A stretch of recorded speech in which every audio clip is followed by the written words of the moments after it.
Hey guys, welcome back to Coffee Break. My name is Kyle. Today we have a special guest in the studio, Mr. Travis Hanson from Chasing Tail Jigs. How you doing, man? Good to see you. Good to see you too. Today's topic is going to be Stillwater. This guy is a Stillwater machine, and I'm here to interview him. So let's get started, man. Talk about yourself a little bit. Who you are, what you do. Okay. Go for it. Well, my name is Travis Hanson. A year ago, I founded Chasing Tail Jigs, which is a tying company. I offer flies that you can buy. I also do tying services, like tying lessons, if you want to learn how to do the patterns that I catch all my fish on. Been fishing my whole life, as long as I can remember. Actually have pictures of me as a kid, scared to touch a trout, if you can believe that. But here we are now, and I love Stillwater, I love fly fishing, but I've been spin fishing most of my life. Got into fly fishing about 7 to 8 years ago. Okay. Spent a lot of time on the creeks and rivers, but I would say about 2 to 3 years ago is when I really got heavy into the Stillwater. And what was the reason behind that? Like, why was Stillwater just a thing you absolutely loved, or did that transition? So for a while, I wasn't fishing the exact right Stillwaters, and I was catching a lot of dinky fish. I was like, man, like this is cool. Like the views are awesome. Yeah. Then I got connected with some of the right people. Started fishing some of the right areas, and the fish get really, really big. And the right lakes in South Park, there's a lot of bugs available to them. There's fish that they can eat. They don't have to fight the current. They just sit there and grow, and they get huge, you know what I mean? Yeah, absolutely. And once I found that out, my average went from 16 to 18 inches to 22 to 24 inches. And so every time I go out to fish these Stillwaters now, I'm catching anywhere from 22 to 24 inch trout, some pike in between. And that's just a lot of time on the water too. Yeah, right? and it's a lot of time on the water. It's a lot of time looking at your indicator, just sitting there like, when is this going to happen? Yeah. And then it happens. A lot of trial and error. And then it happens, your indicator drops, Yeah. and the fight is on, and the train explodes. It's addicting. Yeah. Absolutely. And you're there for it, you want to go do it again and again and again. Yeah. And you don't look at the creeks or the rivers anymore because it takes you a lot longer to find those big fish. You probably get a ton of confidence too, like when you're, when you see bigger fish hitting the net. It's just, it's just when you can catch 24, 25 inch fish that are screaming all the way out into your backing, like, why are you going to go catch a 12 inch fish, Yeah, I agree. For sure. I want that big one. No, I hear you, man. I hear you.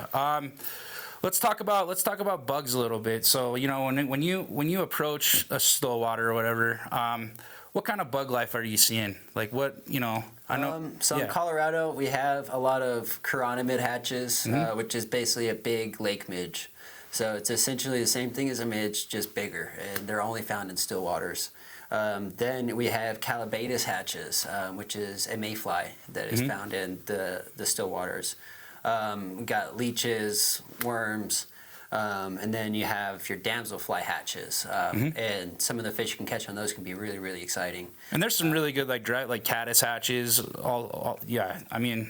There's caddis too, but most of what you're going to see is going to be that chironomid, that calabatus. Absolutely. And there'll be days out there where you're almost breathing them in, you know what I mean? Yeah, it's just covered. Yeah, so and that's when the fishing is either really, really good or really bad, because they have so much food available to them. Yeah, absolutely, yeah. Where they almost don't even have to take your fly if they want to, For sure. But, yeah, what else did you want to talk about? So we got... let's talk a little bit about, I guess, another thing. What kind of water are we looking for? So if you're fishing from the bank, let's say, right? You pull up. Like what are you looking at as far as water goes? So I'm looking for areas where there's a color change, whether that be vegetation or whether it be a color drop off. Looking for nervous water, when you roll up to the bank. And kind of explain that a little bit, what like nervous water to someone that's kind of new. So you want to, and this can work for the river too, but nervous water, you want to get an idea and visualize, okay, what is the water doing naturally? And then anything outside of that could be indications of fish or bug life. Yeah, absolutely. And if there's bugs, there's going to be fish, and vice versa. Yeah. So that's just something to keep in mind if you're walking down the bank and you're not seeing any signs of fish, you're not seeing any bugs, you're not seeing any wakes, any nervous water, and you're not getting hit, it might be time to move. For sure, for sure. Let's get into so obviously lakes freeze, and we get ice off. I know you were explaining to me a little earlier about the bug life's not really active at the moment. Mm-hmm. So what's something that you'd be throwing right now to So kind of right be now, getting started here with the Stillwater? Right now in the mountains, the fish are kind of starting to think about doing their spawning thing. The water temperatures are cold, the air temperatures are cold, so that correlates to not a lot of active hatches coming up. Yeah. And so what I do these times of years is I focus mostly on eggs and leeches. Okay. And depending on the time of day and how they're feeling, my leech is either going to be mid-column or it's going to be on the bottom. Yeah. And if my leech is mid-column, my biggest thing is I want my eggs fully on the bottom, resting on the bottom. And sometimes I'm running 2 eggs, you know what I mean? And I'll have both of those eggs. You guys can hate it if you want, but it catches fish, okay? It does. And so I have my eggs resting on the bottom, and because that's where they're at naturally. Yeah. And to just pick it up, and I think that the egg hits, the indicator is very, very subtle.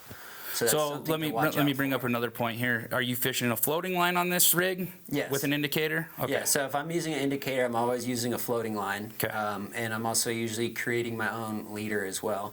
So And what does that leader construction kind of look like? So I'll start off with either a 3X or a 4X leader, just bought from the store, but then I botch it immediately. And the reason I say 3 or 4X is because it doesn't matter. I'm going way into the butt section.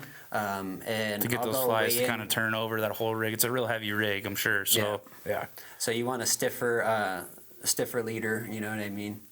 And so what I'll do is I'll take probably about the first 3 or 4 feet of my leader, and then I'll go down to 2X, about 2 or 3 feet.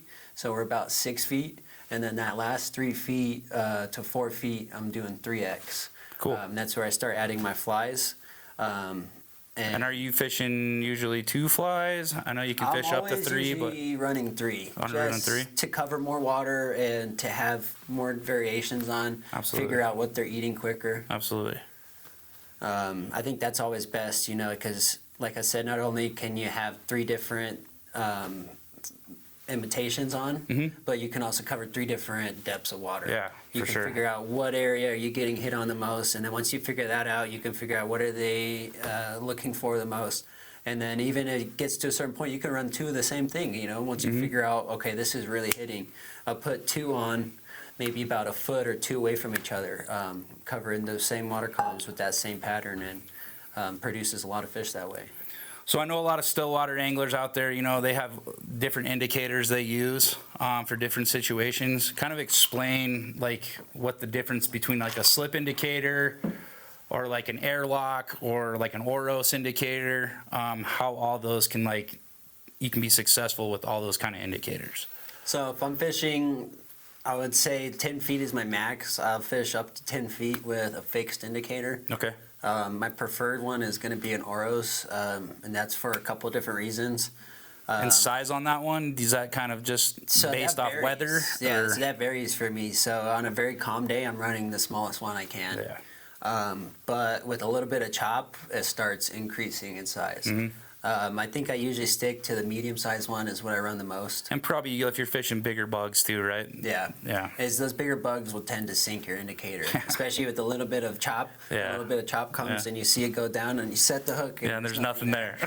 And you'll do that a million times. We've all been there. And you'll do that a million times and you get very frustrated. For sure. But yeah, I'd say past 10 feet, you got to run that slip indicator. Yeah. But one of the other things I want to touch about Yeah. the Oro is versus an airlock is lays right in the middle of your line. Yeah. And that really helps with casting. On the river, you don't have to do all this false casting all the time. Maybe a lot of times you're doing a tension cast, and so it doesn't come into play as much. But when you're false casting, because you have to when you're out there on Stillwater, having that indicator laid perfectly in the middle of your line, I think helps a lot.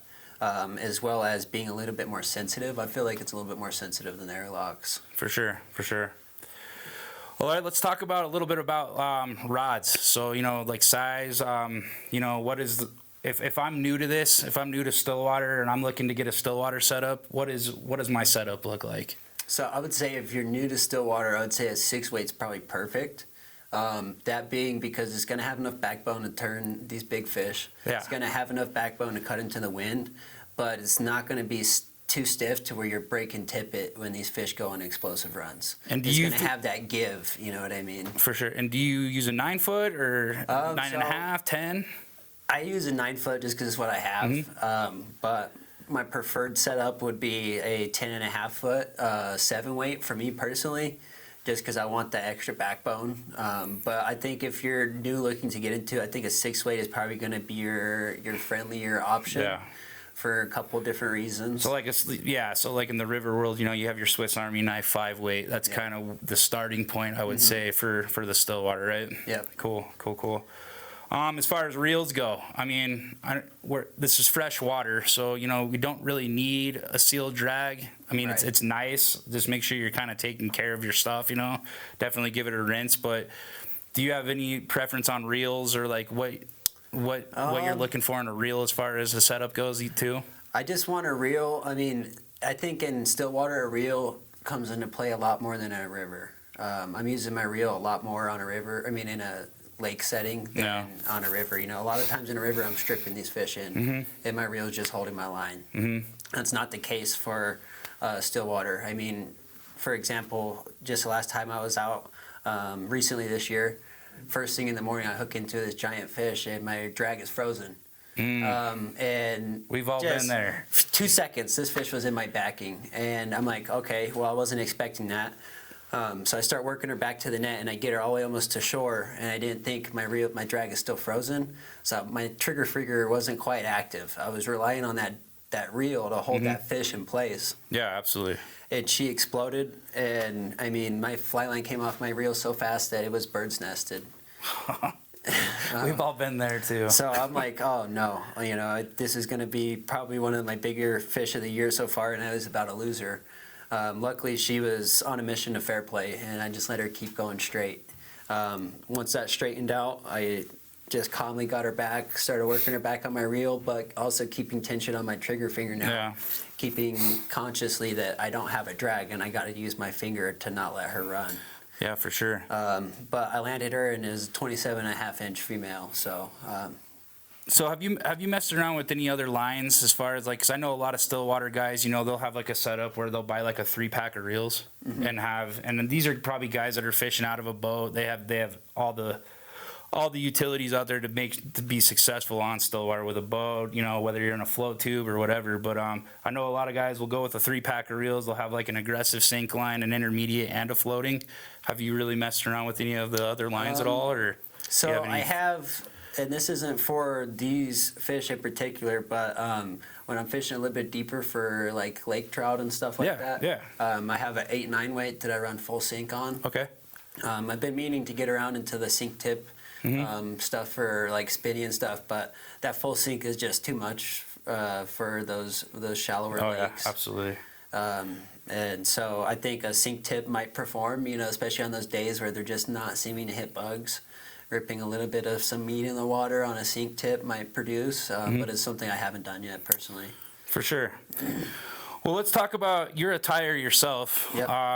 He's definitely going to be tying a fly today on camera, so stay tuned for that one. It's going to be fantastic.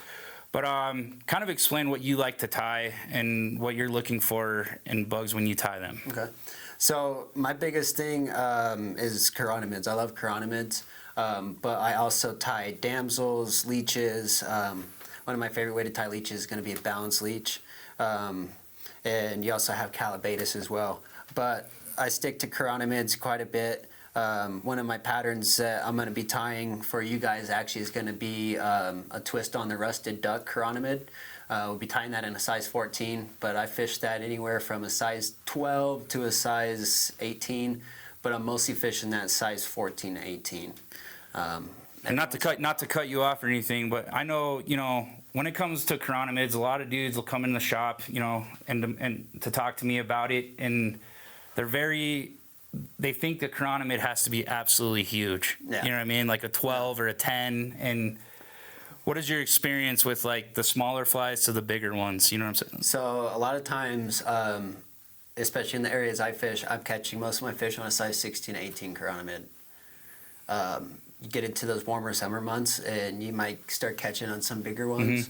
You might catch some few outliers, you know, even right now on some bigger ones. But I think most of those fish are coming on that 16 to 18. So if you pull them out of the stomachs and your stomach pumping this fish, you put them next to your fly box and you put an 18 next to that, it's about the same size. You know what I mean? Yeah, absolutely.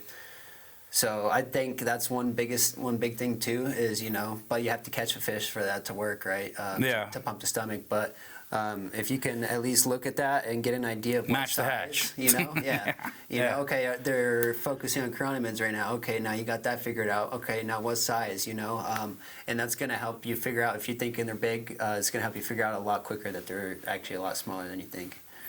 And I know you've done some like Stillwater night fishing for some browns and stuff. Yeah. What about what's the like throwing streamers? I'm assuming, or is it kind of still the same rig? Or from my experience so far, I haven't messed around with the mousing too much yet. Okay. It's been something I've been wanting to do. Yeah. But for the most part, I'm just doing what I'm doing during the day, but at night with a headlamp. You know. Real simple. Yeah. And it gets kind of spooky sometimes. You know, you hear something out there, and you're like, "Whoa!" You know. Yeah, you are out there with wildlife catching food that they also do like to eat. So it's something to be worried about. For sure. Well, that sums it up for today, man. I appreciate you stopping by and being on the show today. Yeah, absolutely, man. Stay tuned. He's going to be tying up a fly for us. It's going to be a good one. So, and this is brought to you by Angler's Coffee. Take care. Cheers, man.